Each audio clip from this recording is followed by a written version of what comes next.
Um, Good evening, good afternoon, ladies and gentlemen. Thank you for joining us. My name is Pavla Niklova. I'm the Executive Director of the Václav Havel Library Foundation. And it is my great pleasure to welcome you to the opening event for the spring weekend of stage readings prepared by the Havel Foundation and Bohemian Benevolent and Literary Association. Those two upcoming weekends are part of our annual Rehearsal for Truth Festival honoring Václav Havel. During these 2 weekends, we will see live online readings of contemporary plays by award-winning European playwrights from the Czech Republic, Hungary, Poland, and Slovakia. And for the first time, we will present works by young aspiring playwrights who won the Best Mini-Drama Student Contest organized annually by the Havel Foundation. First, let me thank to all our partners for putting this series together. They are Theatre Institute in Prague, Theatre Institute in Bratislava, as well as Theatre Institute in Budapest, Polish Cultural Institute, and Slovak Consulate General in New York. This program would not be possible without the support from the New York City Department of Cultural Affairs in partnership with the City Council and Council member Ben Kallos. Thank you very much for your help. The plays that we have selected for this year share several themes that I'd like to mention. They reflect on immigration, whether it's forced or voluntary, and the main characters look for their own identity in new circumstances that are social, political, and cultural. And in the mode of Václav Havel, they are searching for truth as well as their individual responsibility, also global responsibility in this very turbulent times. We would like to thank all the wonderful American directors who have joined us to present these plays and the fabulous cast who, apart from dealing with Zoom, had to learn how to pronounce various weird Czech, Slovak, or Hungarian names and words. I sincerely hope that this experience is beneficial and encouraging, and I hope that we may see some of these plays on stage in the future. For today's program, I'd like to say a few words about the annual contest that organized by the Havel Foundation. It's a contest for best mini-drama inspired by one of Václav Havel's plays, welcoming American and Czech undergraduate students of drama and performance studies to apply Havel's integral values to contemporary society. More than 100 students have participated in the intercultural competition since its start in 2014. Today, we will see 2 of the winning plays, and it is my great pleasure to introduce their authors. Welcome Alice Stamp and welcome Tomáš Ložný from the Czech Republic. The play by Alice, we will see as the first one, so I'd like to introduce her play and her first. In 2017, contestants for the award were asked to write a 1-act play, and that's for Tomáš. I'm sorry, I'm going the wrong the wrong sequence.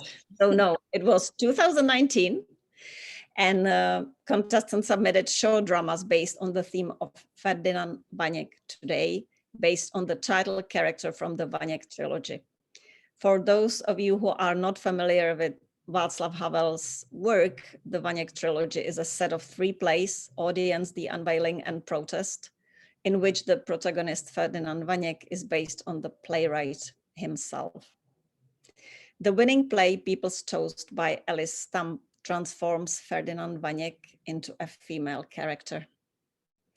The play follows Fran Vaněka, a young American writer and political activist wandering through Prague of 2019, balancing her aspirations and everyday life practicalities. Alice graduated from Penn State Honors College with numerous artistic fellowships, grants, awards, and publications.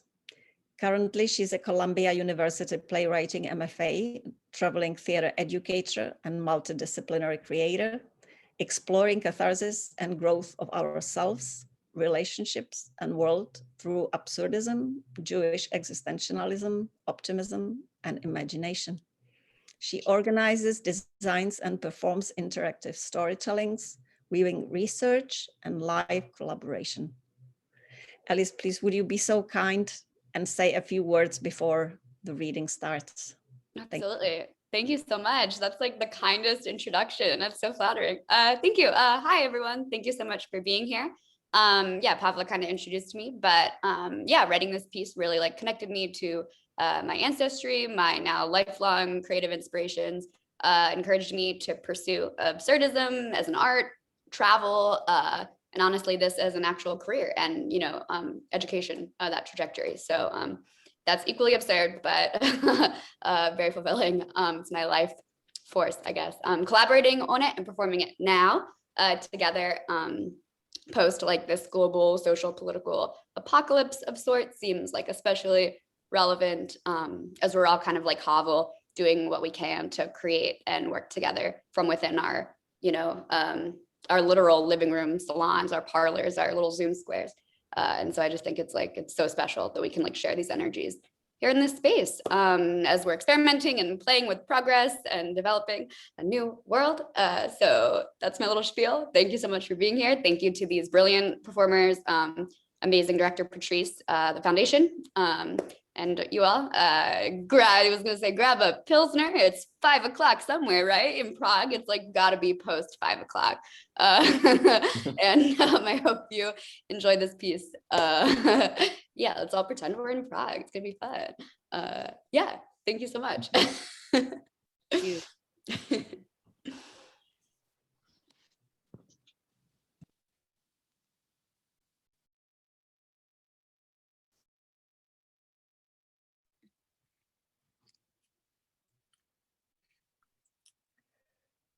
Stop walking. You have arrived at your destination. Stop walking. You have arrived at your... I know. Vanyeka? Oh, yes. Hi, hello. Your friend Vanyeka. Guilty as charged. Can I call you Fran? No, yeah, I don't mind. No, yeah? Nay, Anno? That's American slang, isn't that? Every word you all babble over there is so back and forth, wishy-washy. It's so, what's the word? Unintentional, indecisive, ambiguous. Wishy-washy. That's the one I was looking for. Oh, yeah, that would suffice. Suffice. I'm sorry, did I? I'm Alexander, the boss, the manager, as if anyone cares. Here, have a drink, little lady. Oh, thank you. Let's toast. Cheers to your new home. Thank you, it's lovely. Ha! Now don't mock me like that. Don't, what's the word? Condescend, patronize, satire. No. Just don't mock me like that. I'm sorry, sir, I really don't intend to. No need to pretend, Fran. I know this isn't the trendy coffee shop scene you're used to. The cafe Starbucks where you worked last. I saw that on your resume. Oh, I actually quite dislike corporate chains. I applied here intentionally to support a traditional, local, family-centric spot. I only worked at Starbucks till I could find another job. Of course. You can afford those places, so you don't like them. That's not quite it, actually. Hey now, I don't need to know your personal history. Don't know it, don't need to. Thank you. I But appreciate that. I do know you're a felon, kid. Saw that on your resume. That wasn't on my... In the application, little lady? Oh, yes. Why'd you write that? I am legally obligated to. I mean, why'd you write all that holocaust that got you in trouble? Oh, I feel humanly obligated to. You're a dissident? Or whatever they're calling themselves these days? You're one of them in the States, an activist. I suppose. It's 2019. Everyone's an activist. But you were screaming, protesting. Got caught? Guilty as charged. Against their president, old Donald Trump for immigration and climate change and all that holocaust. I see that on the news. No, yeah, for claiming to know nothing of my personal history, you Are actually. you going to do that now, back here in Prague, Oh, with President Milo Zeman? oh, Stop walking. You have arrived at your destination. sorry, I'm so sorry about that. Don't be sorry, kid. Be proud. He's got a mansion for crying out loud. A couple of mansions, all marble and Renaissance gold, don't he? And a supermodel wife with platinum hair and designer sunglasses inside each one, like a glossy, polished little doll. A couple, probably. I'm sorry, who? President Donald Trump, little lady. Come on. Don't you want a couple? Supermodel wives? Maybe, if they consented to. No, Fran, mansions. Don't you want a couple mansions? Oh, I wouldn't know what to do with only one mansion. You wouldn't know what to do with only one mansion. I would not. You'd live in it, little lady. Regrets me.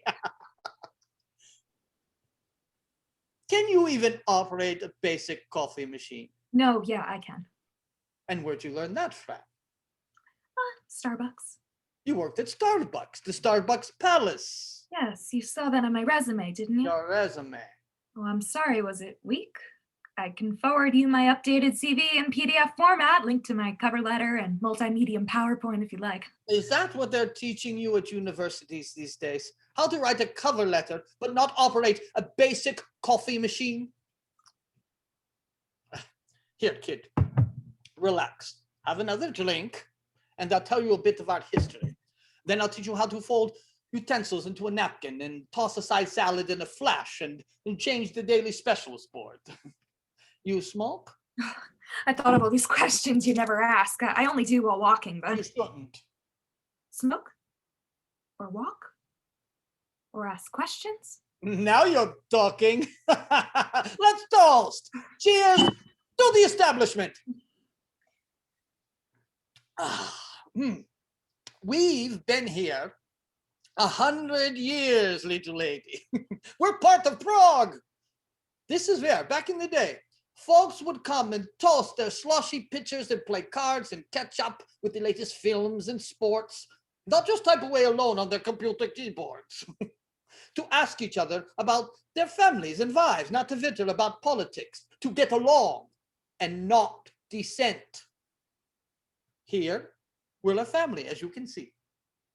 A family for the families. But, of course, we've had to adapt to modern demand. You see, we have to, what's the word I'm looking for? It's on the tip of my tongue, but the beer keeps getting in the way. What's the word? Entertain, adhere, appease. We have to adapt. Yes, see here. We've got to craft artisan delicacies. We have to make brunch, not breakfast or lunch, but this new invention of yours, brunch. Quinoa bowls, kale bowls. Millennials, for some reason, want everything in a bowl. And avocado toast. You worship avocado toast. I have to serve goddamned avocado toast. Yes, I see that on the sign. Ignore the sign, Fran. All right. But hey, we still stay true to our original establishment and values, Fran. Although I know you don't believe me. I do. It's honestly quite possible and impressive cooperating past with progress. You're doing what you can to survive. Stop walking. You have arrived at your destination. Sorry, I'm so sorry about that. Now, I don't give a thick, flimsy slice of your Mexican vegetable bread Avocado toast? Avocados are actually a fruit. if you're a felon, Fran. I appreciate that. I don't need to know your personal history. You can keep that to yourself. But I know you're right. Saw that on your resume and the internet. You don't believe I can read Face Space and Twitter and the New York Times and all that holocaust, but I do. I believe you. Some of your little stories have even snuck into the New York Times and all that holocaust. Yes. And plays in the big city theaters. Off Broadway, which is what my friends call their living room apartments, but sure. So what are you doing here then, you intellectual? It's 2019. Everyone's an intellectual. Oh, come on. Don't spit that at me. Some of your little stories have been in the New York Times. It's 2019. Everyone's had a story in the New York Times. My few that have been picked up mean nothing, pay nothing. Everyone, you say. Millennials, Fran. Not me, kid. Here. Have another drink and tell me what you mean by that. Everyone's an intellectual.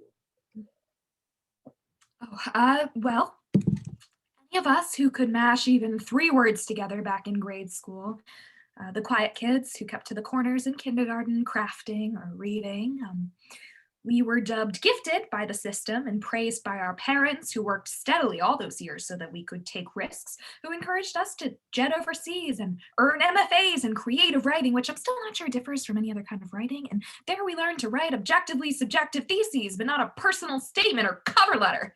You think that's bad, Fran? No, just uniquely challenging. We've been here 100 years, little lady. We're part of Prague and history. But you don't believe me. I do. You're doing what you can to survive. Can you even operate a basic coffee machine? No, yeah, I can. I'll teach you how to fold utensils into a napkin and toss aside salad in the flash and change the daily specials board. All right. Back in the day, it used to be the boss says run, and the employees ask, how far? Now the boss says anything, and you millennials just blink back blankly with bowls for eyes and babble, why? I'm sorry. And that's, you all say sorry too much. Grazie. Yeah, sorry. I'm sorry. We're sorry. Sorry. Damn, it's so... The beer has numbed the taste buds in tip of tongue. What's the word? Self-deprecating, cynical, uniquely depressing. No, come on, spit it out. It's so... I mean, ironic, contrasting, collateral. No, it's sad. Sad. You're intellectuals, right, little lady? You know your value. You know you're safe. So why feel bad? Because that value is worthless in the current economy. And what isn't, Fran, you intellectual? Avocado toast? We have to adapt. We have to make bowls and bow down to brunch. You're doing what you can. I know this isn't your regular trendy scene, your fancy, smancy, salon Starbucks in the sky, where you worked last. Oh, I actually quite dislike corporate chains. I applied here intentionally to support a traditional, local, family-centric spot. I only worked at Starbucks until I could find another job. Smoke? I thought of all these questions you never asked. Don't you want a couple, Fran? A couple what? Jobs we were musing upon? Well, in this empty gig wasteland, sure, everyone I know juggles 2, 3, 4 if they're lucky. No, Fran, a couple mansions. Little old baby lady, Grazie. But forget it. You wouldn't know what to do with only one mansion. I would not. You treasure your dirty little flats, you millennials, and to live out of rented cars. You don't want a house. You can afford those places, so you don't like them. That's not quite it, actually. I love a house space, but I don't need it, and I can't possibly afford it. So where do you live anyway? I live in a hostel a few stops away. American tourist. I'm actually a returning local. I don't know that. I don't need to. All I know is you fled your mother country like you leave your mother parents. Just one in the big zeitgeist of stubborn, smart kids. Resilient, optimistic, ambitious humans. Oh, come on. Because you can afford to be. I can't. I'm so sorry about that. That? You all say sorry too much as you keep moving and crashing from place to place and all that holocaust. Meanwhile, I've sat here 100 years, little lady. Didn't have no teachers calling me smart. No participation trophies or even ribbons or participation high fives. My folks couldn't ship me off to the States for an MFA, IPA, whatever. I got to work here and considered myself lucky, you know. At the cushy cafe instead of in a factory. Operating a basic coffee machine instead of a massive conveyor belt. Tossing salads instead of constructing buildings. Changing this here sidewalk sign with daily specials instead of train boards with daily delays. Nobody cares or praises or encourages me to take risks. I've been here 100 years, little lady. Your texts and Twitters don't last longer than a minute. I actually quite dislike social media. I'm the manager, the boss. But now the boss says run, and the employees in the automated cash register stare back and demand why. Donald Trump, little lady, and President Milo Zeman, they're the people's politicians. They don't blink. And yet here you are, planning to do that back in Prague now with your mother country's current father, Milo Zeman. Write your big stories and plays. Perhaps I should be leaving. No, you can't.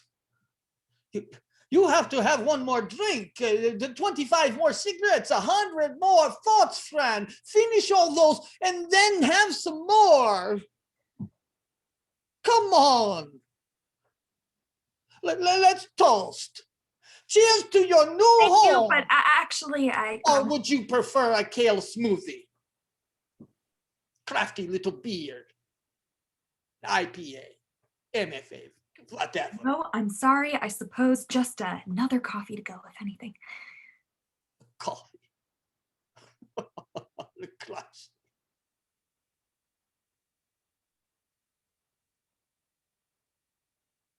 I can't even operate the basic coffee machine.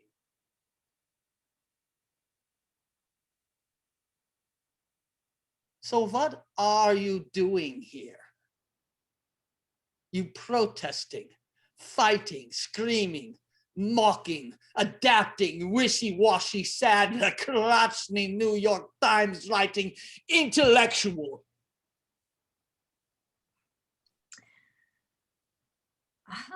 Well, since I dislike social media, I'm pretty much barred from any corporate career.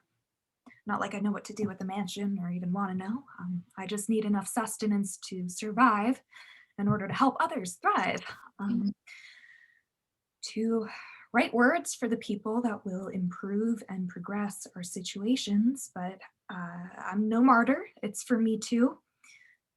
Despite everything, despite my economic worthlessness in this gig wasteland, I still feel deep down that those words hold meaning. Stop talking. I still feel excited and inspired and driven to wake up and hit the ground running each day, put pen to new paper or old fingers to warm down keys, mashing letters into messages, and I still, God forbid, guilty as charged, feel humanly obligated to share them. I still...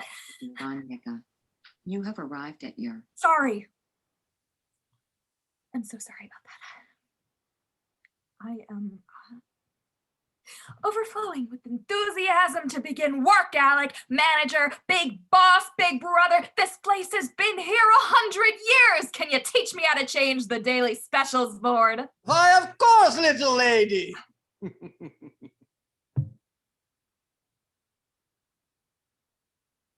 It's avocado toast every day. You have arrived at your destination.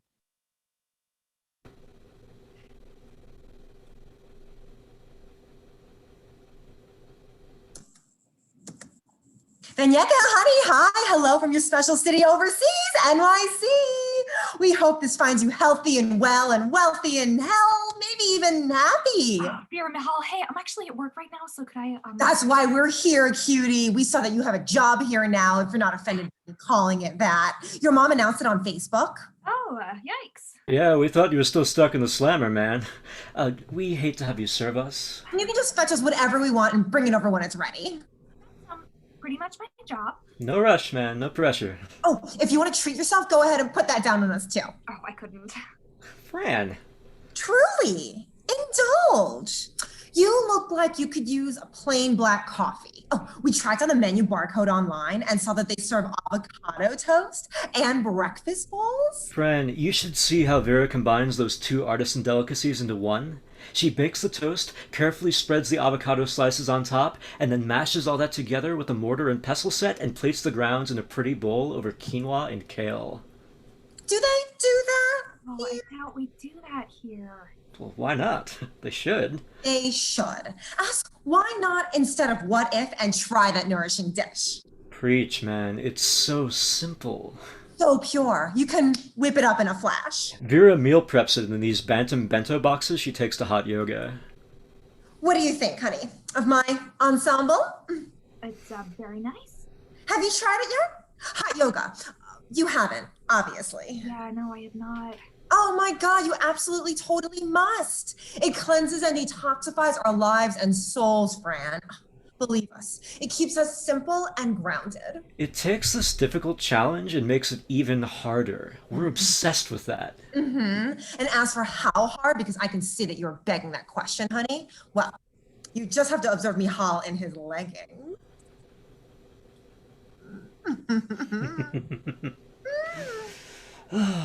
But seriously, Fran, man, how fresh and wet do you feel after an overcoming session like that? The literal steaminess translates seamlessly into our sex situation.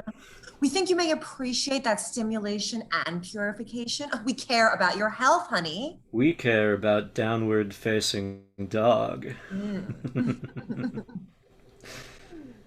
So, can I get you to anything, or? We hate to have you serve us. You can just fetch us, well, I guess we'll start with drinks, 2 mimosas. All right. And 2 for me as well. And I'll take a cappuccino. Oh, and I'll start with a vanilla caramel mocha latte with soy milk and chocolate swirls and extra foam on top. Just bring them over when they're ready. That's, yeah, pretty much, my job. No rush, man. No pressure. We care about your health. We're obsessed with... Downward-facing dog.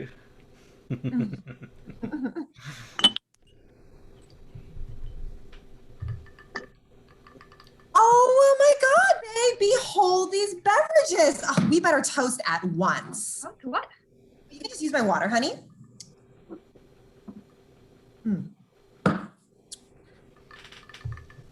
So we saw that you work here now. Your mom mentioned it on Facebook. Oh, yikes. Why are you working here now, honey? Money, I guess. Groceries, rent, my mom's. I live with her now. Cigarettes. Fran. Cigarettes are absolutely, totally terrible for you. It's 2020. Nobody smokes cigarettes. We care about your health, honey. We're obsessed with downward-facing dog. And rent? Prague costs nothing for millennials, Fran. A flat is so cheap, they're basically handing them out. Yes, if you pay for one. I mean, they fling fresh fruit from the sidewalks. If you pay for it, and like by day, you mean? You watched our renovations, right? On my Instagram story? I'm an influencer now, obviously. People love seeing others self-love. So I offer tours of our bright and airy space packed with all of our houseplants and minimalist decor. We have massive, massive amounts of minimalist decor. Maximum minimalism, Mama. Have you come by virtually? I have not. Fran, that's offensive. It is. You absolutely totally must. Michal just jetted over to Amsterdam last weekend for this hot and trendy music festival. EDM, right, babe? It was lit. The music's so loud and throbbing, you don't even have to acknowledge each other. Oh, and he bought all these vintage records we hung up on one of our backdrop walls, Fran. Oh, we have a whole collection. Oh, I'd actually love to hear those. Of course, we don't actually have a record player. But we do have a spin bike that insults you every morning, a subscription to a smoothie shaker service that ships you the latest model every week, speakers that stream positive mantras directly into your ear canals at random, and a bidet. And that's all one machine. Sounds like the Ritz-Carlton. Vignecca, honey, the Ritz doesn't have bidets. Everything is voice automated. You just tell our Siri what to do. So pure, keeps us simple and grounded. And it all connects to Mihal's watch. Watch. I'm gonna slip inside, actually check on the other tables. Well, oh my God, what? No. Dude, you can't. You absolutely, totally can't. But the other tables. But our table, Fran. What about us? Capital U.S.? We have, Order! we have more to order, Fran. All right.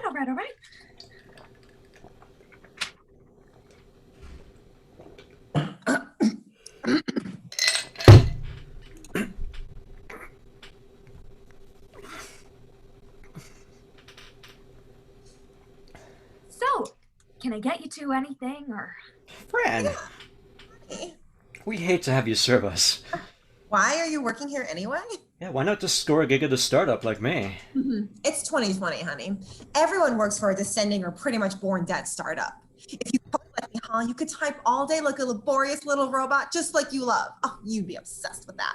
That's not really the typing I prefer. Oh, we know, Fran. You do your sweet little stories. Why not just write at the New York Times, dude? Of course, it's because they only publish and pay their most popular content producers. Oh, yeah, pretty much. Oh my God. You should start a blog. Oh, We have a podcast. We sit down together and record weekly.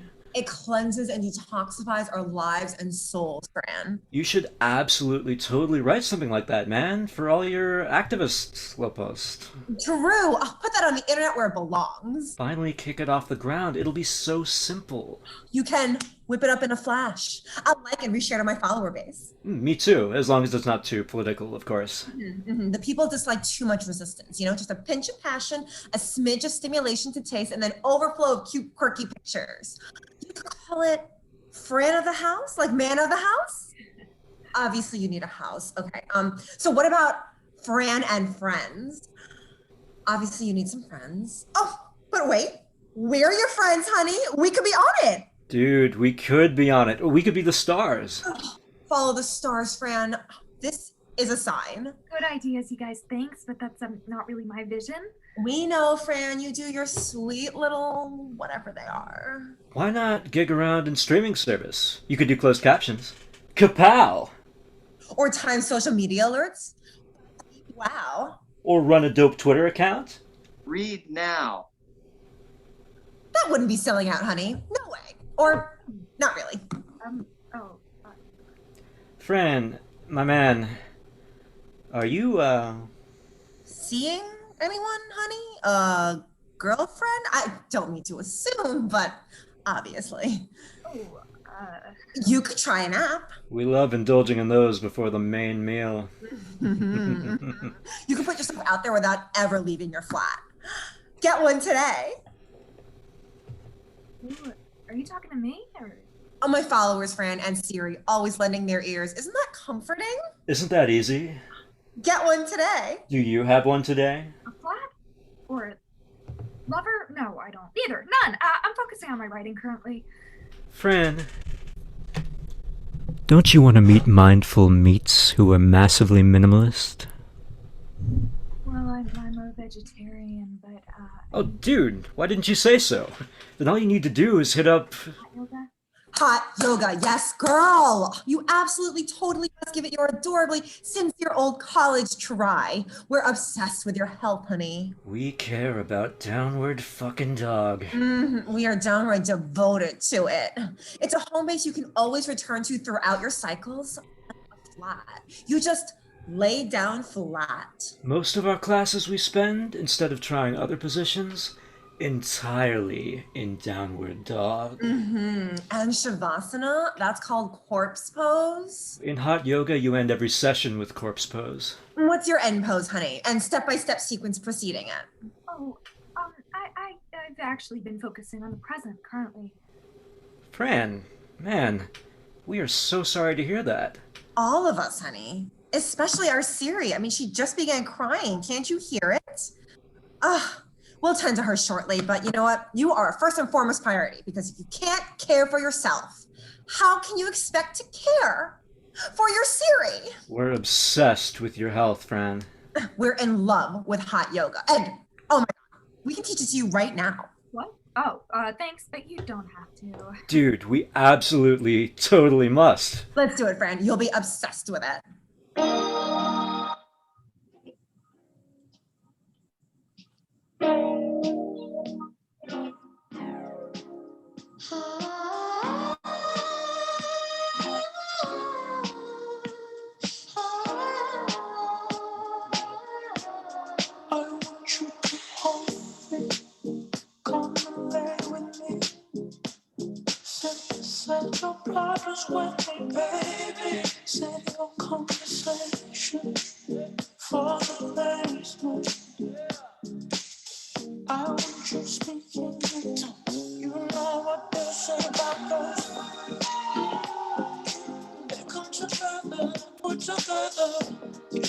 Fran, little lady, come on!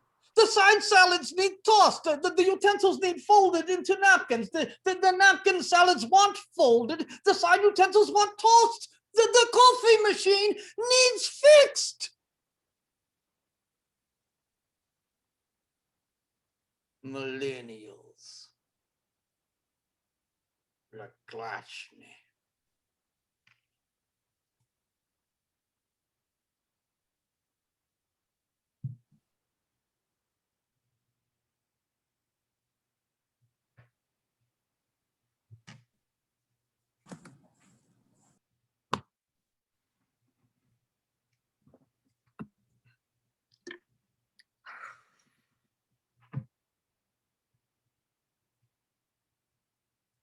Excuse me. Hello? Pane Vrichny? Oh my gosh. I will post a terrible review of this crusty old establishment. I've got a follower base as massive as a black hole. You call yourselves a trendy coffee shop when you've clearly been here 100 years. Hello, ma'am. I'm so sorry to keep you waiting. So very, very sorry. I'll fetch whatever you want to bring it over as fast as possible. What can I get you? I'll take the Wi-Fi special and one vanilla caramel mocha latte with soy milk and chocolate swirls and extra foam on top skim. I'll also take a slice of your avocado toast mashed up in a bowl. Coming right up. The Wi-Fi server is the name of the establishment. All right, and I need the password. What's the word? Run. Excuse me? The password is run. Like the boss says run, and old proverb, never mind. All right. Sorry, ma'am. Thank you, ma'am.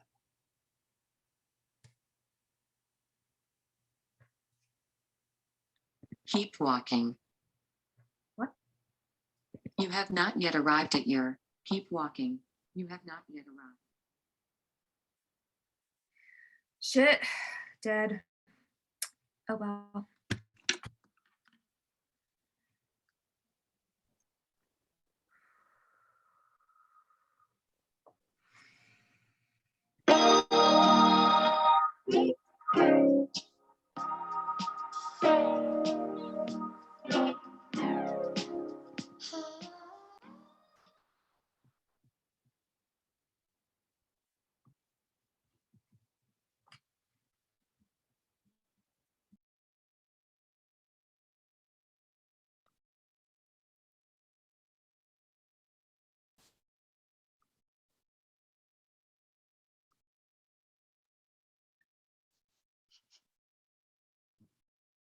Woo!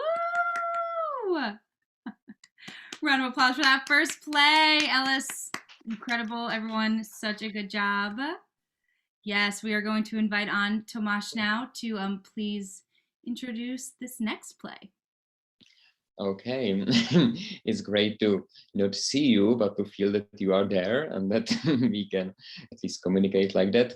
And congratulations, Alice, great work. And my play that is called Change is about how easy it is to manipulate someone before they realize that it's too late and they are not longer themselves. And I was thinking while writing it about immigration in Europe and immigration in the United States as well. And I tried the play to be political, but also, I hope, fun for you. So I hope you enjoy it and have a great evening. I'm looking forward.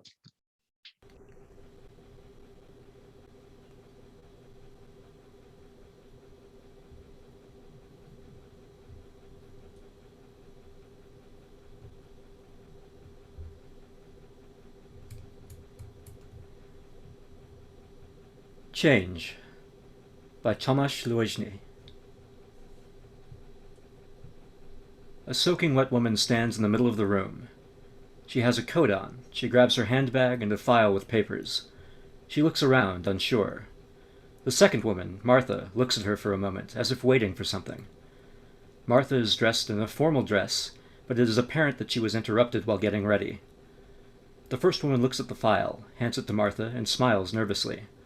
Martha does not react to the file, but she smiles back. The woman then begins to nervously look around for a place to put the file. She decides for a table. Martha heads towards her. She startles and grabs the file again. Oh, you are such a shy doe. Girl hands the file tentatively over to Martha. Thank you. You are very obliging. I'm grateful to you. Don't mention it. It's worth mentioning. I came by bus. It is far away. Raining. Yes. Next bus leaves in an hour. The commute is terrible without a car. You said you needed it right away? And they were right. Where are you even? You are very pretty. Did you know that? Well, sit down then. Yes, you make yourself at home. No need to act so polite. You are my dear guest. I should be going. Nonsense. It's pouring out there. Maybe just for a while, until the bus arrives. Oh, you should hang up your coat so it can dry. You are quite soggy. Right, so I will just put it on. Yes, thanks. During the following, Martha is doing her makeup, styling her hair, dressing up, and so on. Do you like it here? You have a beautiful home. Would you like to have it one day? Of course I would wish to own a house like this. Just a bit of hard work is enough, or a bit of luck will do. Of course. You are not afraid of hard work, are you? I'm not. Then the luck will find you. You have a stunning view. Yes, we do. It is rather isolated out here, but at least there's fresh air to breathe. Would you believe that some mornings I can see some little animals out there? Pretty does, sometimes a bunny or two. The land charges me with new energy, so to say. Oh. She gestures that she needs to zip up her dress. The woman helps her. It is really magical here. I would love to have a place like this of my own. We also live by the forest. It was different, but... Unity and brotherhood, that should have remained, but people tend to forget so fast. Probably. Were you not better during the President Marshall's rule? Thank you. Your hair is gorgeous. Oh, I wish my hair was like yours. Really? Yes. I'm jealous. Thanks. Well, you are welcome. Make sure to take proper care of it while you still have it. Yes, it's strong and healthy for now, but it will pass. My hair used to be like yours, but... Fine, I will be careful about it. I should be going. I still have some work to do. And who told you that? I would be happy to stay here with you, but I really must go. Oh, where do you work? Well, don't look at me like I've gone crazy. Just answer me. Give me a normal answer to my normal, absolutely relevant question. Where do you work?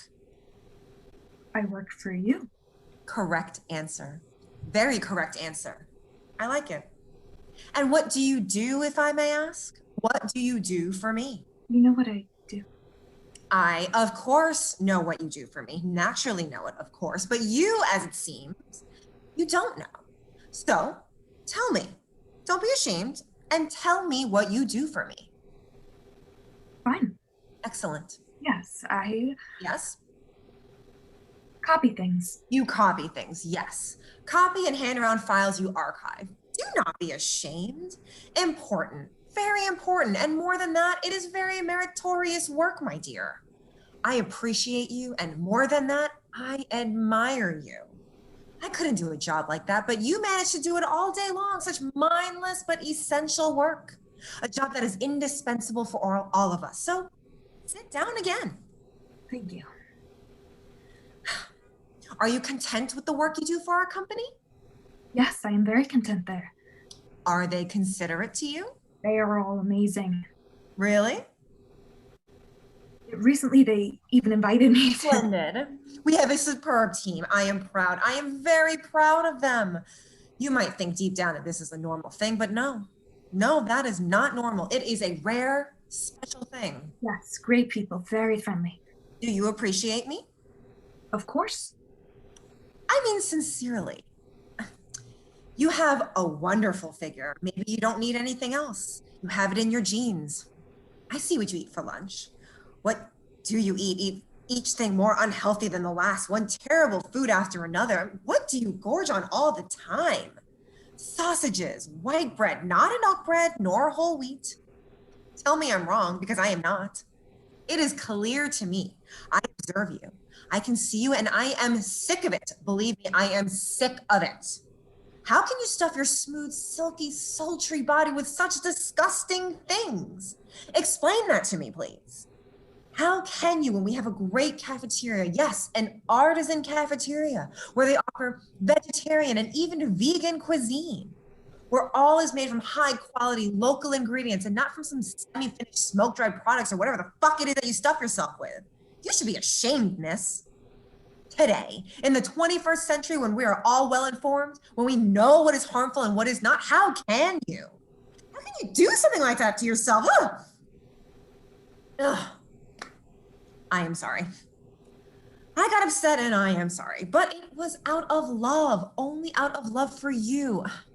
I admire you. But I like it. You cannot mean that. It saves money. Well, and why do you earn it? Why do you think that you earn it? So you would eat like you're a woman, a fragile being. Stand up. The woman stands up. Walk around. Go on, walk around the room. Excellent. Now, once again, and I will walk with you. Women look pretty when they walk. And now tell me, does a workman walk like that? Probably not. So, why do you eat like a workman? What? Well, I have to send some money back home. So, don't send it and eat like a normal person. I have to. It is so terribly complicated with you, but I get it. I understand you. At the beginning, I was like you. I had a similar figure and I thought I could do anything. That was a beautiful time. So, what if I said I could increase your paycheck? I don't mind, it's fine. I should be going. But I mind. And where are you going all the time? Sit down. I have another job. So leave it. I need it. You want to keep working for me? Yes, I do. So put down that coat. I highly appreciate your company. That's nice of you, but Do you consider me a strong woman? you're a strong woman. Yes. I got high in my career. I am in charge of a foundation and I help. I help wherever I can. I help as much as I can. I help anyone I can. I will raise your salary. You deserve it. I am a woman whose name has power. And you still try to defy me? I am not used to that. I am sorry. You will not get far acting like this, not in this country. I invited you in. I could have sent you outside back to the rain, but I invited you inside so I could show you hospitality and so I could finally properly embrace you in our company, in our home. Yes, symbolically, metaphorically, in our nation. I am so sorry. In this country, when somebody offers you an advantage, you must take it.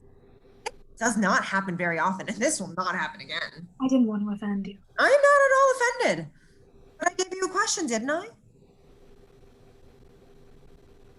Do you appreciate me? You are my idol. Do you want to be like me? Yes, I do. Of course I do. Do you want to have what I have? Well, yes. And what are you willing to do for it? A man enters, dressed up in a suit. There is a man, the perfect man by my side. A man that loves me, a man that would do anything for me. Ah, your skin, breathtaking, so smooth and tan. You are stunning. Martha, you haven't offered our guest a drink? And you call yourself a hostess. I've taught you better, my love.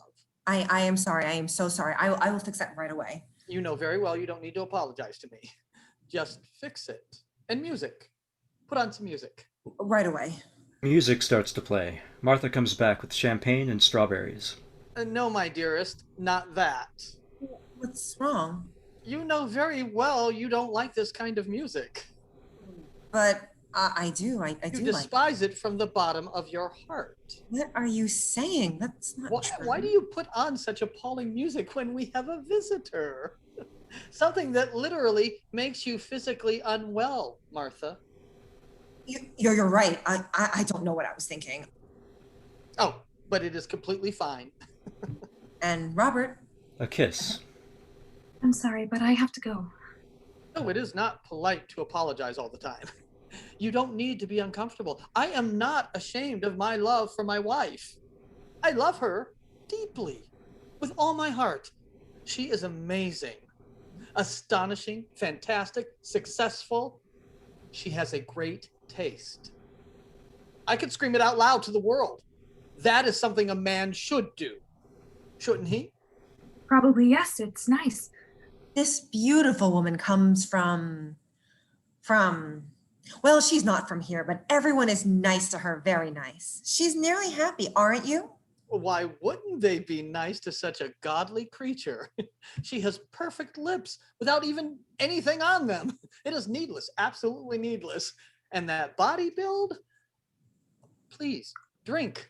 I'm not too big on alcohol. This is champagne, straight from France. We have a reason to celebrate. And what are we celebrating? Isn't it obvious? Is it your birthday? Our country is open. It helps and makes efforts towards humanitarian commitments. You are living proof of that. Isn't that enough to call for a celebration? I thank you so much for everything. To you. Welcome at our place. Make it your home. Just the one glass, thank you. Then I have to work. Haven't I told you clearly that you don't need to go back there, my dear? No, I want to. Relax. You also work? Of course. Nobody takes care of you, am I right? Maybe she enjoys working. Do you enjoy it? I don't know. I don't mind it. Do you do what you always wanted to do? What? Your work. Copying? So you don't. So why keep working? After all, it is a shame when women work. I don't mind it. Am I not correct, Martha? Oh, but of course you are. You will leave the company soon, Martha. Certainly. It was stupid of me, honey. I know it now. Love you, Martha. But you can't. Isn't it the same in your home country? No, it is not. Women cannot work, or at least women shouldn't work, or am I mistaken? You are not. Of course, you are not mistaken. They treat women terribly. Pour some more. Don't be afraid, like at home, darling. I feel so sorry for you. You do not come from a civilized country. Women don't know their rights. They don't know what the world is, how to accomplish anything, and that means that they cannot appreciate a happy family. I decided freely for myself. I got where I wanted to be. I helped countless people. I can live for my family now. I can finally live for my family now. I can rest, finally. A woman is needed at home. She cannot fly around from place to place. Maintaining a household is not a part-time job. Things must be done properly. And men cannot do it. They cannot manage. I am ashamed for men whose wives are working. If the husbands can provide, women should not work anywhere other than at home, in their households, take care of their personal environment. I can provide for my wife, so she doesn't need to go anywhere else. She can stay here, be happy, gorgeous, and content. But maybe it's different in her country. Who knows? Women always work during wars. Men were dying. Women were holding the society together. Is that why you left? Because of war? Was there gunfire in your city? Of course there was shooting. Robert loves me. He would do anything for me. I don't need to be afraid with him. Yes, I am not afraid to say it out loud. I am not afraid of that. I really have to go. So soon? There's a bus coming. It's far. I am so grateful to you. So grateful. Beautiful skin. Stunning. Isn't it? Ah, just look at her closely. A magnificent creature of nature. And I can judge that, miss. I am an architect. An architect of the human soul, you could say. And I am interested in you. The woman stands up. She picks up her things. Before she manages to do it, the man grabs her coat. They stare at each other. You're not going anywhere. You are staying here.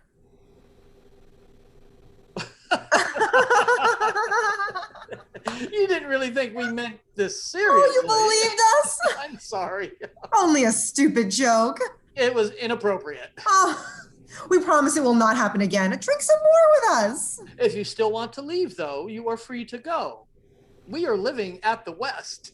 In a democratic society. Not there, not at the place that you ran from, where you would never go back, no matter how much you say you might want to, because you would, who would want to go back to such a poor, bombed to pieces country?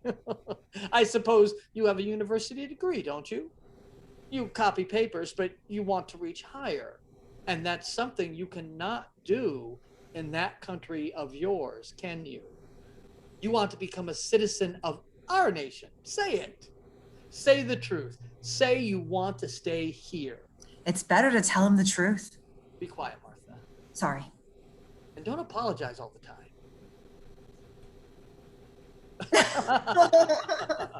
Ah, you are so mysterious, darling. I like her. I like her a lot, Martha. I really should be going. Robert prepares woman's coat for her. Woman hesitates, but she continues towards him, and at that moment a doorbell rings. Again? She is incorrigible. We still have an hour. This happens all the time. How rude of her. What are we going to do? The doorbell rings for the second time. Robert runs away. Quick, take that off. We'll get you something else. You really can't be running around soaking wet like that. It's dry enough. I can be on my way. It's too late now. It's our fault. We apologize, but you will have to stay here now. We cannot afford a social faux pas now. That is not possible. The doorbell rings once again. Hurry! You can take it as overtime. Don't be afraid. You'll be paid for this. I promise. Just don't worry. Just get out of it. Just get the fuck out of it. Woman begins to undress. Martha helps her, and to the woman's surprise, she is suddenly half naked. Robert comes and dresses her in a very stylish, expensive, albeit uncomfortable gown. Perfect. Your legs look sensational in this. Martha opens the door. Olga enters. It was as if you wanted me to wait out in the rain for hours, my darlings. Forgive me. That was my fault. I couldn't hear you from the bathroom. Am I early? No, not at all. The others will arrive shortly. Splendid. Oh, champagne. You know, that is my favorite. Well, who do we have here? Good evening. And where are you from, honey? Would you look at us? We are a bit of a smorgasbord, aren't we? A bite of everything. Look at your petite little body. You're slim, very slim, perhaps slightly too slim. When was the last time you ate, sweetie? I had a lunch. And it's nearly 8. Where are the snacks? They didn't even put out any nibbles, did they? We will hear shortly. He is an architect, you see. He builds things, soulless things that stand, but successful? Oh yes, that he is. You must forgive him. He has good intentions. I knew him when he was just a scruffy little rascal, and to see him now, to see how far he has come, oh, it makes me ever so proud. So successful. So successful. I'm not hungry, thank you. Oh, have a glass of cognac with me at the very least. Martha? Martha and Robert are running around, serving the table. Don't rush away. I need to talk to you. You've piqued my interest. Quite a lot, I should say. My bus leaves in a moment. I'm so sorry. No. What? I don't like you like this. That was not polite. Nor was it appropriate. I can come again later. If it is convenient for you. But for now, I have to be going. I don't mean to be rude. It's just, well, it would be better for me. So goodbye. And let me get my coat, if I may. Your skin really is so magnificent. Pale as a moth, but stunning. Where are you going? They took part of your land and your relatives are dying, so where could you be off to? Are you married? What? Are you married? I am not. Any children? I have to go. What is the real heart of your country? Or does the heart of your country belong to someone else? Do you like bears? Or would you rather shoot bears? That terrible corruption, so uncivilized. We would do the same in your shoes. We would also hit the road and go to our country. So we could be, how you say, amongst... A people. Civilized people. You have intelligent eyes. Oh, yes, you belong here. You are like us, cut from the same cloth. The guests will love you. What do you think about us? About who? About us. We help. We like to help. You. It is fashionable to help. Yes, helping is very in right now. From dusk till dawn. They donate their time, money, and food. And these individuals do it all anonymously, or at least so they say. In front of cameras. They say it in front of cameras. I helped humbly, but no, do not point that camera at me. People in need are not here. Focus your eyes on them. Give your attention to them. But they shiver with a delight when they are on camera. Oh, the camera loves them. They are insane with happiness. But not us. We don't need any cameras. We have a group of soft-hearted, active, and humane people. We take care of human beings less fortunate than we are. We offer what we have, all that we have. We will turn them into... Without any hesitation. One of us. All three start to congratulate each other and hug the woman. Terrific work, Martha. Excellent job. It is one thing to run a foundation. Yes, obviously that is praiseworthy in itself, but it is far more commendable to directly help a tormented soul, one that is forsaken and cast away all alone. Excellent work, Martha. Terrific job. You have my complete admiration. I have to go. She heads for the door. Thank you. Where are you going? You forgot your coat. It's not that cold. And what are we supposed to do with it? What was that? Kenny. Our Belgian Shepherd. Belgian Shepherds are faster and more agile than German Shepherds. He has incredible stamina, and so he does not tire quickly. He is a cinch to train and makes a phenomenal guard dog. The best guard dog of all, in fact. He loves his family and never betrays it. Never. We like Kenny. And Kenny loves everyone. I love Kenny. I am not afraid to say it. I love Kenny. And I love Martha. And I love all the people around the globe who are in misery and are in need of love. But I am not in need. Oh, you don't need to pretend in front of us. And don't need to be afraid. Kenny attacks only dangerous strangers. Yes, and you are nearly part of our family. Do you think that family is important, darling? Of course. Someone who takes care of you when you are under the weather? Of course. Do you have someone like that? I don't know. Would you want someone like that? Of course I would. Oh, isn't it sad, Martha? Yes, it is very, very sad. Do you know that you have a great body structure? She would be breathtaking in a swimsuit. Or without a swimsuit, to be perfectly honest. Do you walk around naked at home sometimes, honey? Don't be ashamed. I love being naked. There, right there. I like to sit right there, naked. Sometimes sunbeams shine in there and I bathe in them. It is invigorating.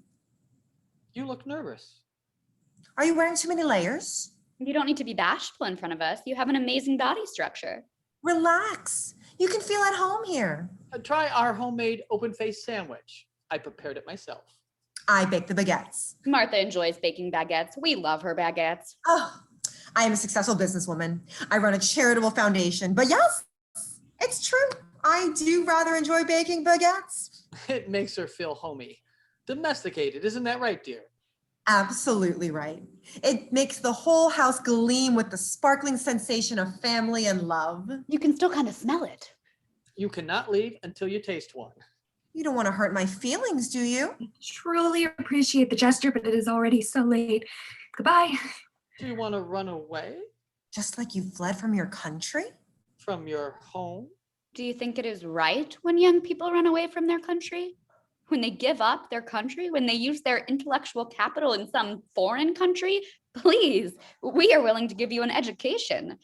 Please study here. Please work here. Please gain some experience before you go back. It might help you make real changes upon your return. But it's not possible to change anything there. Did you climb over the wall? I want to go home. Or did did you? you slip under it? Have an open-faced sandwich. That is his specialty. I like the iron, but the steel one, the steel one is somehow more majestic. So I would go with that one. Maybe we will participate. We could offer a generous donation. We will build a monument to our great nation. And from that moment forward, nobody ever again have a chance. Not the slightest chance.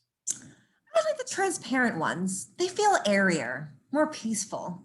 Steel can come across as aggressive to the enemy, which I agree with you can be a good touch, but after all, we are a civilized, developed nation, so perhaps lightweight and more modern is the way to go. These bars, to some degree, resemble ancient columns and sort of pay homage to Athenian democracy. Not to mention, the transparency works as a constant reminder of how fortunate we all are. One glance through and you catch a glimpse of Tijuana or Juarez, and that's all it takes. We have it good here. What type would you prefer, miss? The woman impulsively grabs a sandwich. Very delicious, thank you. Think of the walks. If it is sturdy and it truly protects us, we can take walks along the wall. Romantic Sunday walks followed by a light lunch, maybe something good to drink, but only if it's safe. I don't want to have to worry that someone might shoot me from the other side. Is that something that could happen? We don't sugarcoat our discussions round here. I suppose you think that this wall is nonsense, don't you? I do. You see, Martha? And she has seen it firsthand. It was a brilliant idea to track down someone who's lived it, someone who went through it, someone personally affected. It uncovers a fresh perspective. But there are far more of them than there are of us. Ones of her kind. Yet she is one of us. My glass is empty, Martha. Oh, yes, I am so sorry. Do not feel bad, Martha. No, I feel great. What's the matter, my love? You've gone completely pasty. Sit down, darling. Let us get you something to drink. Take it easy. You're overworked. Come on, Sophie. Yes, right away. Woman exits to an adjacent room. We can hear her attempt to open a window, although it is stuck shut. Then we hear her try to open a door, again to no avail. The woman returns with a glass of water. Thank you. You are too kind. And you are probably right. People should be connected, not divided. That's an excellent point, Sophie.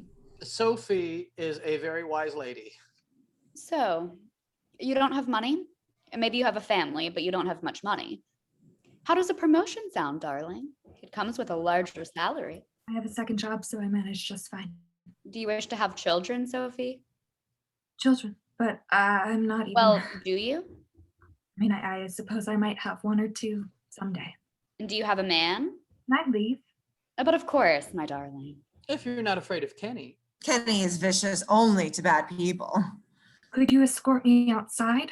Oh, of course. But you've barely sipped your beverage. Why the rush? Shall we? Of course. It was a humbling privilege to meet you, dear Sophie. My name isn't Sophie. If Martha doesn't pay you well enough, call me. You won't regret it. My guests would adore you. Olga, please, have some respect. Apologies, my dear. It's just that I envy you. You can understand that, can't you? But goodness, doesn't she have a beautiful body? And her hair, so divine. If only she didn't have to force food down her throat. I will be careful. Thanks. What time is it? It's 10:30. Oh, drat. You seem to have missed the last bus, Sophie. Oh, what a shame. You should have planned your departure with a little more tact, huh? I will walk. Are you out of your mind? Walk all the way from here? I could drive you. Oh, but you know what? Tomorrow morning would actually work better for me. No problem at all. You can spend the night here. No, I cannot. Come, take a photo with me before they hog you out of themselves. We have a free bedroom. We frequently host overnight visitors, but the room is free today.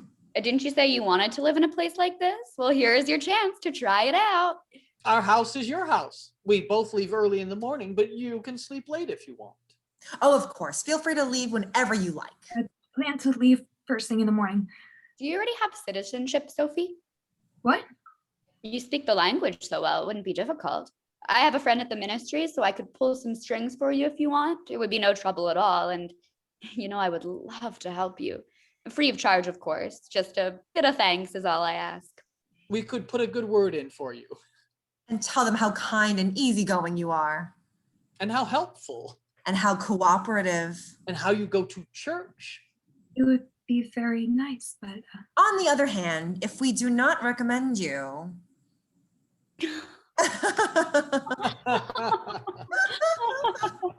Let me do it for you, Sophie. It's really no trouble at all. You can thank me later. Nonsense, Olga. We can take care of her, I insist. Well, I think she can decide for herself. You are always so busy, and I never have anything to do. Don't take this from me. So, darling, what do you think of my offer? Thank you, but I really... Robert will marry you. Oh, yes. Robert will marry you. Oh, wouldn't that be amazing? What more could you ask for? Official matrimony is the easiest way around these rigid citizenship laws, and it is our civic duty to help those in need. Yes, I could do that. Yes, exactly. That would be the easiest way. We will plan everything tomorrow. Oh, I am so happy with this. Not that I want a divorce, but out of the humane, humanitarian, generous parts of my heart, well, this is simply the right thing to do, is it not? When someone needs help or is in need of assistance, we cannot hesitate, not even for a second. That's how I was raised. Being helpful is in my blood. Exactly, Martha. Exactly. You're an admirable woman. We will help this poor girl. That's what our club was established to do, to help at any cost. To not think of ourselves, but about others. Everyone else is just talk. Sure, we send money, we comment on things, but you are the only one who has taken a concrete step and done something real. We can touch this man.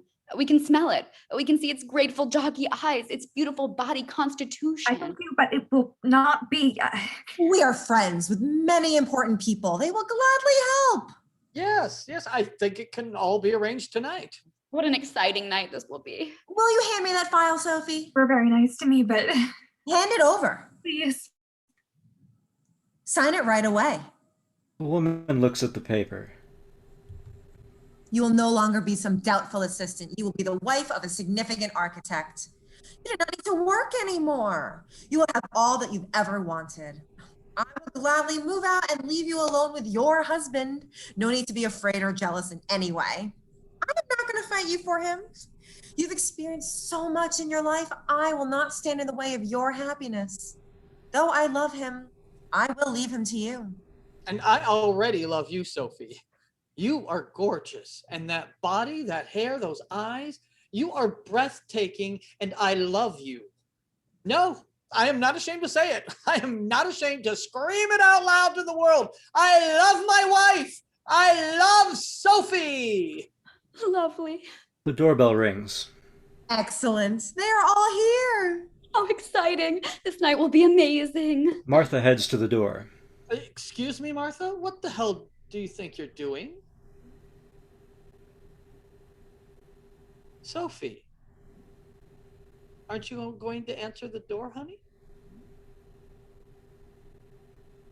End of play.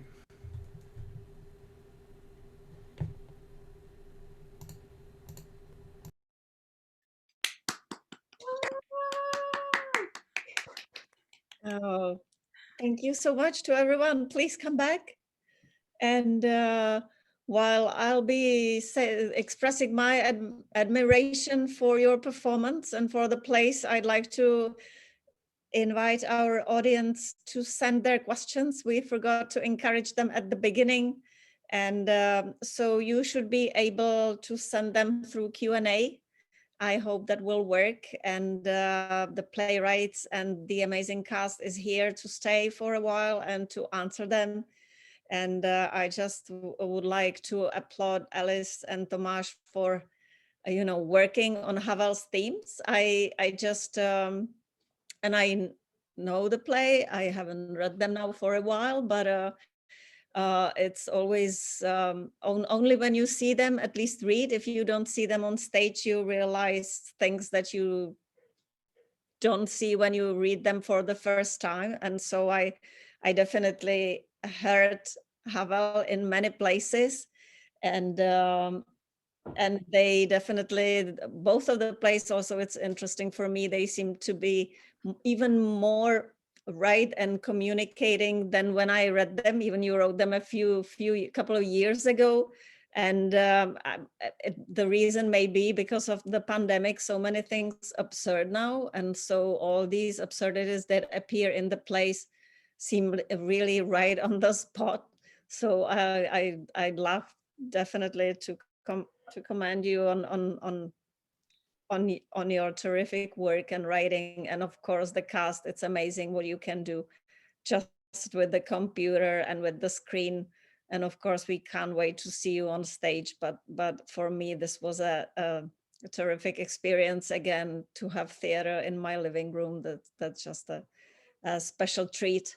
And so maybe I'll throw out two questions, one for Alice and one for Tomáš. And of course with Alice, it's so the obvious change between Havel's work and yours is the character, the main character, that you made it female.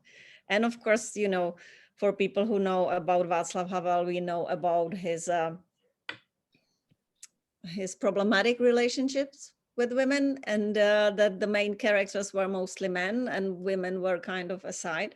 And so I just would like to ask you what made you to do that? What made you do that? Yeah, thank you. I mean, pretty much as you just said, like because of that, I mean, yeah, I love his writing, but there are definitely like, yeah, it's a little problematic in some ways. So I figured that's like an ideal way of like reclaiming, the space, and just, I mean, like, see it, like, when it comes to gender, I definitely like, I'm fascinated by just like these like traits we attach to like feminine or masculine, and how that, is related to all of this. Like when you think of like Instagram or influencers, you think of like, you have different relations with gender. Like what are girls selling on the internet? What are like, girls like victim to on the internet or whatever. So like, yeah, reversing that, playing with that in the contemporary context was interesting. And I always love gender bending. Like, I think it just, yeah, I guess it's just something I do naturally, honestly. Yeah. Oh, thank you. And Tomáš, I know that your play was written based on the theme from Largo Desolato, and it's about love. And to me, some parts it feels almost like a horror or a horror movie, that you are in the middle of something, you have no control, you can't do anything basically. And so it feels to me that you combined, but it's not an oppressive country. This plot takes place. It's supposed to be the free country where the woman left her own country to come here, and she experiences that. So if you could comment on that, and also because in Largo Desolato, it's not about immigration, it's about fear from oppressive regime, if I can say it in very briefly. But so if you could comment why you decided to take on the immigration part, and yes, whatever you like to say. Well, of course, I was inspired by Havel and Largo Desolato, as it was the default mode of the play. But otherwise, I was also inspired, and that's maybe the reason for the horror, by Fassbinder, the German author. At the time, I was watching a lot of his movies. So, and he is also focused on a motif of let's say bullying and manipulation. So I think that's one of the reasons. And my inspiration was quite free. I didn't want to bound myself too much on the themes of Largo Desolato, but as you said, there's an oppressive regime. And then I was thinking about the question if the Western and democratic society can feel a bit oppressive too. But I tried to be constructively critical, let's say, because I think that these are the important questions. If we call ourselves a democratic society and a free society, but actually we are thinking about building walls, for example, or not letting people who need our help into our countries and in a Western society. But of course, I'm not saying that I'm not giving any solution.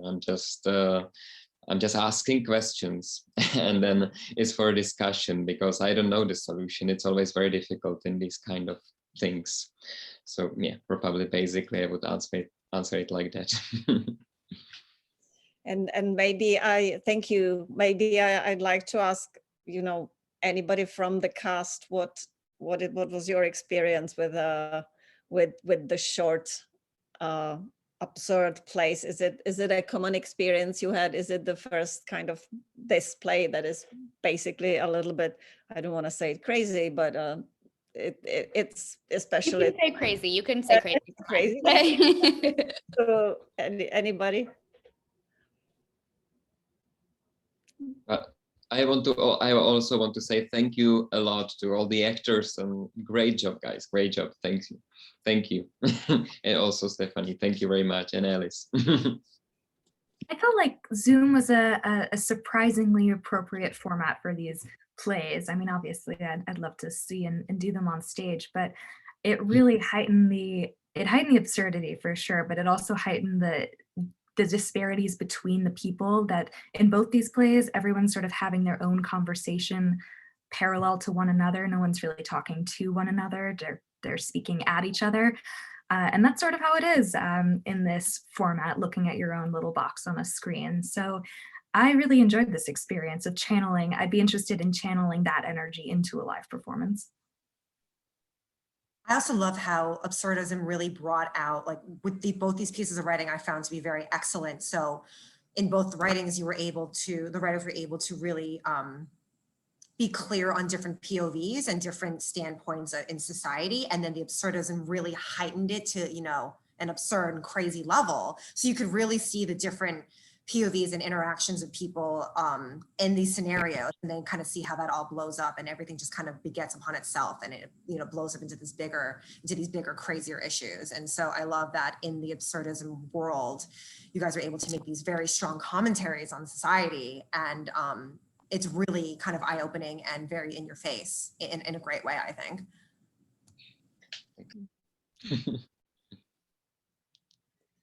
Anyone else for that question before we move on?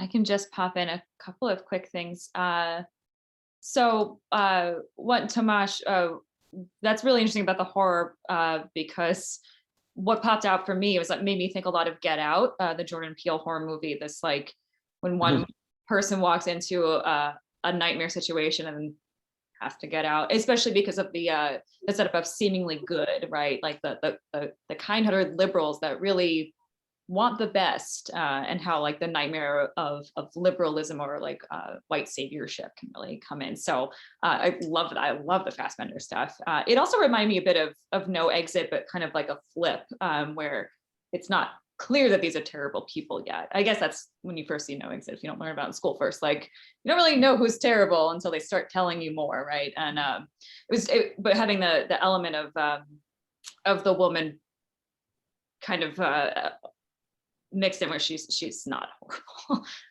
Yeah, so thank you. I really felt like we were trapped in a room with that one. And I think on both parts, absurdism for me really speaks to the systemic issues of a society, or often a nation, by using the cycle, right? By the constant resets with the slight changes to provide a plot, like an arc. So I think that that's really, especially after coming out of the Trump administration here, is something that I think are navigating in a certain way, where it's like, well, are we restarting? Like, where are we after this like insane couple of years? Because none of the issues have gone away, right? We've kind of like shifted something. So it was really, really, and of course, like we were all locked in our apartments for a year. So yeah, I think that Zoom, what Yael had said, like Zoom really, really felt like an oddly appropriate forum for these. So yeah, absolutely. It actually gave me some vibes. I got Get Out and also Knives Out. If you guys know that movie, I couldn't stop thinking about that because it's just so much about these people who want to do good and until it affects them. And then suddenly they're like, no, got to think for themselves. And it's a great, great thing to be bringing up right now, to be talking about. So we have a great question from Michelle for our two playwrights. So first, she said, wonderful work, actors, writers, directors. And for our writers, how much of you were in the characters that you wrote about? Great question. Yeah, I'm happy to start there. Thanks, Michelle, for asking. Michelle is one of my like favorite professors I've ever had. So thanks for being here. Basically everything I write is sort of ends up being like a fracture of the different parts of myself that then I kind of like put in conversation with each other. And when you think of like Havel's work, that's sort of, and like these plays specifically, it's kind of like, that's the character. The character is just this individual who everyone else who like gets everyone else to like bounce off and like reflect and like project, you know, and sort of like end up like arguing within themselves. So it was just like the perfect opportunity to do that, to have like the, you know, like the like hopeful optimist inside of me battle it out with like my cynic self, you know, in relation to like politics and social issues and all these like systems, because yeah, precisely, like I do believe we can change things and do good, you know, collectively. But you know, while I was writing this and still, you know, like, you know, I have like fears. But what's funny, and I was, you know, thinking this while listening today, is like all that I have to say about, you know, doing an MFA, you know, and that being a bunch of, you know, just like a joke. And that's like what I'm doing now because I figured, what else should I do during the pandemic and quarantine? And at the time I would have never considered even like going for an MFA. And here we are in Zoom theater school. So I mean, it's you know, I think that's always like a funny thing with writing. And you know, you're like, I tend to like anticipate my own life or like forecast, you know, think about the future of the world while I'm writing. It's sort of like, you know, I like to think of it as almost like an attempt at like clairvoyance. Like it's like what might be, what might I do, what's something that I, you know, like I might end up doing or the world might end up being. And so that's, the character is definitely totally made up and not me at all. Yeah, that's my answer. Amazing. I loved the very strong point of view in your play on this kind of like midway between millennial Gen Z character. And I was like, oh, I know how she feels about people like that. Thank you so much, because it is the thing. It's a very unique experience. We grew up in a super weird world, you know, like the folk who were just like the first, you know, generation to grow up surrounded by technology, but not like naturals to it, and not, you know, like in an organic way. And yeah, so I think that our experiences, yeah, can be like looked over, you know. So amazing. Well, for me, I think like every play or every text that I work on or that I write is mainly focused on, let's say, manipulation, bullying, some kind of, I'm always thinking, if there is an evil in people, and if there is an evil, what does it mean? Where did it come from? That's something I'm interested in. And sometimes it's more personal. Sometimes it's not that personal, but from this theme, let's say, I'm always in this theme or in this motive because I live through some kind of bullying, let's say. I don't want to be personal, but it's not that important, but I had my personal experience, hands-on experience on something like that. So I'm always thinking about different point of views on this kind of stuff. And in this play, it's not that personal, like not, the characters are not me. In other plays, I am very present. Like, for example, in the play that I'm working on right now in radio, I actually got a message from my classmate from the elementary school, and he asked me that they were really so bad on me, that they really behaved so bad. And if I remember it, so that's actually that's actually more personal for me. But actually, yes, I'm interested in why there is evil in people. And I'm asking all the time if there is an evil, or if evil is just the lack of good, or how is it? So that's my question, and it will probably always follow me in my career. So yeah, so that's my answer to that. I mean, hey, that is one of the biggest philosophical questions of all time, right? Is evil created or is evil born? So keep doing that. I will read all of your plays to see if you can figure out that answer, for sure. Well, I will try all my life, probably. Great. It's a great goal. I see that we have another question for the playwrights, but first I actually want to ask Patrice. Patrice, our lovely director of both of these plays. How was it directing two plays with kind of similar themes? Did you find that there were similar themes? Did you find them to be very different? What was your process in sort of going about two completely different plays, but with the same actors? Great question. Thank you, Stephanie. They felt really, really different from me. For me, I appreciate the identity art, like through line for sure, but they tonally were so very different, which was really exciting because it meant that one play was one play, the other play was the other. I cast really good actors. I would agree. I do say so myself. So a lot of the work is done when you cast folks who can do that heavy lifting. So thank you, actors. Yeah, I think that the clear identities of the plays themselves, at least inside of our Zoom room, help them feel really distinct from each other. Certainly, it's interesting that they both basically take place in one set. Like if we were in the regular times and the after times, we wouldn't have a set change, right? We'd be in the same place for both of them the whole time. And yet, like the feeling of claustrophobia in change is I think quite interesting to me, and like that really drives the sinister kind of undertone of it. Whereas People's Toast feel, I mean, like Vanyeka is really the driving force of that piece, right? And it's really her journey that we're on. So it feels like there are words I'm looking for that I can't find. I'm very bad at talking on Zoom. Yeah, I just, the tones were really, really different. And I think that change really presented us with a system of people, right? And someone outside of the system and dealing with the system and how individuals make up a system. Whereas People's Toast really has Vanyeka navigating a larger landscape, right? Like, because her conversation in the first part it's based on Audience, which is one of my favorite plays of all time. That a one-on-one conversation is so different than like feeling a system. And yet, of course, both of them are deeply implicated in systems, which we find out through their conversation. So the tonal differences were a big help.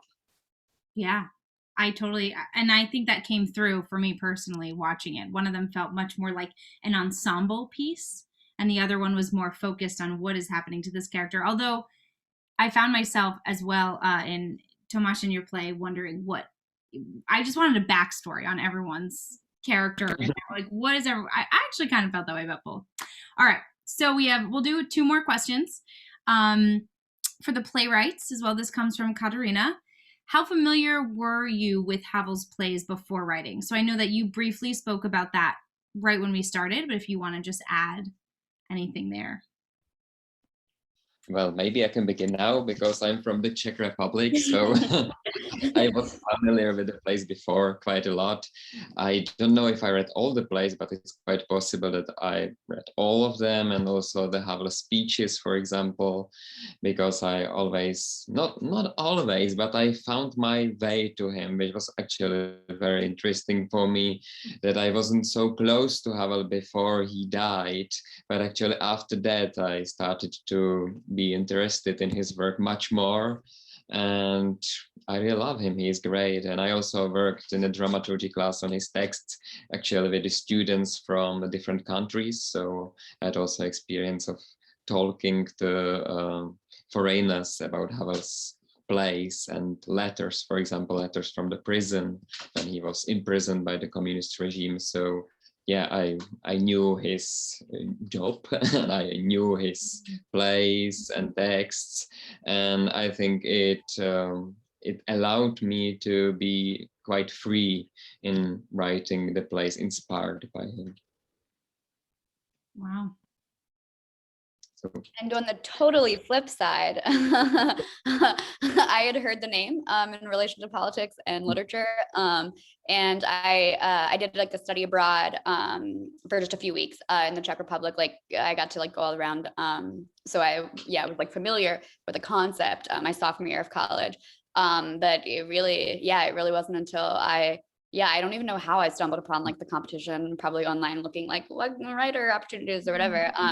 And but I don't, I like always like authenticity I prioritize, so I'm not gonna like fake anything. So I of course did my research. So I like went to the library and I literally like sat there for like 8 hours, and like in one sitting I like I'm such a dork, like I'll do that. Like I just like had my stack and I just like went through like every Havel play, and like one I started like marking up. I forgot I was in the library using like a book, like and then I like ended up like buying it off that. It's so absurd, but yeah, like I was like, oh, I love this, like where's this been all my life, because like that's the kind of stuff I was writing, but like I didn't like know it was like a whole genre, and like that it could be done. And yeah, so I mean, like it honestly, like that, I mean, it influenced everything. It's changed everything. That's like, this is like what I do now. So I thank you so much for introducing me to Havel. Yeah, through like a newsletter. I think it was like an email newsletter or something. Isn't that amazing about art? You can either be kind of born into this world and learn about it because of your surroundings, or find an advertisement for something somewhere, and now you're both in the same Zoom room and you would have otherwise never met. We're all in the same Zoom room, we would have otherwise never met. So cool. I think it's incredible. Yeah. It's so cool. it's All right, so we'll end with this question unless I see a ton more come in. But so this is from Jeffrey, who says, first of all, thank you all. The writing and performances were very compelling. I agree. And he finds himself wondering where each of you are.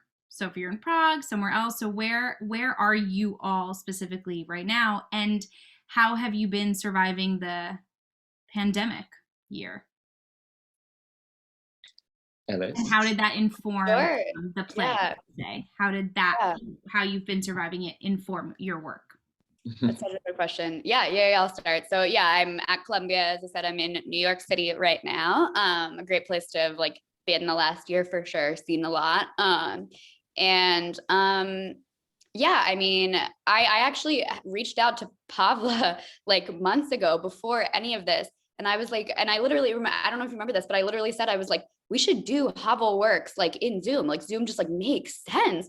And this is like what I have been doing, as I said, the whole year is literally Zoom theater school. It like doesn't feel real. Like this is my last week. I'm exhausted, see these bags under my eyes. It's finals week, but like it hasn't felt quite real. And yet it's like so sobering at the same time, like it's like so dark. And the way we're coping is like in any way we possibly can. And like with humor and like with this like just acceptance of surreality as reality, which is the whole theme. So yeah, so I've been surviving by just sort of taking it a day at a time, doing as much of this as I possibly can without my eyeball popping out of my skull, and taking a lot of walks. I go outside a lot. Yeah. Yeah. Okay, so me, yeah. So I'm in Prague just right now. So yeah, in my city. And well, of course, this pandemic year was insane everywhere. So I think it's the same in New York and in Prague, in the Czech Republic. The theaters are closed. We cannot do our job. We cannot meet properly, or at least you can rehearse in Prague, but that's it. You cannot publicly show anything. So I was one of the lucky ones because I had a job in theater and I was able to do them. So I'm lucky because some of the actors and directors, they just lost their jobs or they cannot work anymore. They don't get any money. Quite difficult, but we all know it. So it's probably not needed to repeat it just right now. It's same for everyone. But yeah, we are trying to cope with it and we are trying to fight and we hope that it will be better. But in the Czech Republic, we have quite a lot of problems with vaccinations. I have some friends in the States. I ask, can you get vaccinated quite soon? Or you are vaccinated already? We are not. We have like, now we are in the zone, I think 75 and more or something. So it will take a lot of time before we get vaccinated. I think that maybe before we come to New York and I will just get vaccinated in a drugstore.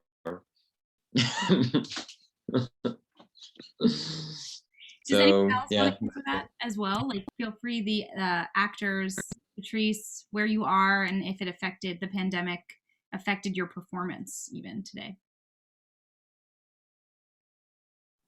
I'm in Brooklyn, which I do have to say is also is on Lenape Nation land. That's a really important thing when we talk about where we are. When we deal with issues like systems of oppression, it's really important, especially as a white American, for me to say that this is Lenape land. Yeah, and my neighborhood was hit really hard. So it's on top of losing theater, which is my life, as it is, I think, many people in the Zoom rooms. And anyone who's here who knows me probably knows me from theater. Being in a community that was really hard hit by the pandemic was hard. And this is my first Zoom play. So I took the year off. I was making like weird performance art for my cats in a basement for a little bit. I was reading a bunch of plays when I could get through any long text because reading became hard. But I also just I let myself sit with grief for a while. I think that that's an important thing to do. Everyone has their own way, I think, of being in this space. And be present to what this long, horribly heartbreaking, absurd moment is. And that actually, for me, that made me feel like I was ready to do something now. I love this festival a lot. Some of my best theater memories are actually going to the Rehearsal for Truth Festival. I love the Bohemian National Hall. So when this came up, it was a no-brainer that I would do it. I love the Vanyák plays. So this was, I felt ready in a lot of ways, and then getting these texts. And I think the weight of some of the issues and change in particular, I felt ready to meet some of it. Would always love more time with the text because I'm a director. So I would love 3 more months of rehearsal always, but yeah, I mean, that was it for me. And yeah, I don't know. I hope that some of that felt present. I know that everybody's in their own different spaces, literally and metaphorically, but. Yeah, absolutely. Does anyone else want to add anything quickly before we say goodbye? Mm-hmm. All right.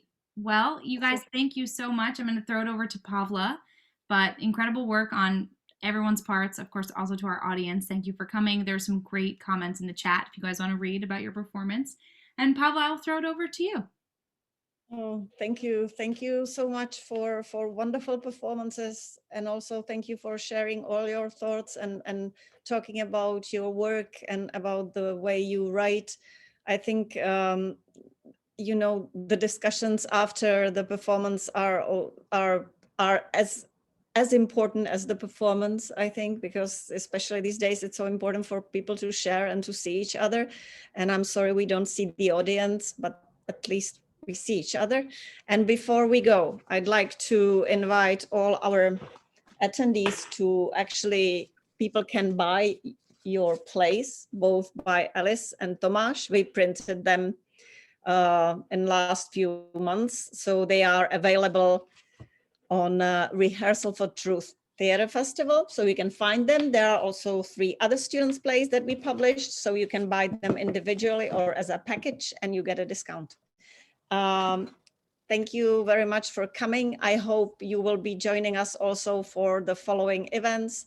The next one is tomorrow, again at 3 p.m. New York time, and it's a Czech night with plays by Czechoslovak playwright Dodo Gombar. We will work with Edward Einhorn and the Untitled Company, our old friends and partners in crime. So we're really excited about that, to see everybody again tomorrow, and then for 3 more events. And thank you everybody in the audience. We are a nonprofit. We appreciate these events are free, as well as at the Bohemian National Hall, but we appreciate any donation, any dollar counts. So thank you very much to those of you who support us and make these events possible. Thanks a lot, and see you soon on stage. Thank you. Thanks.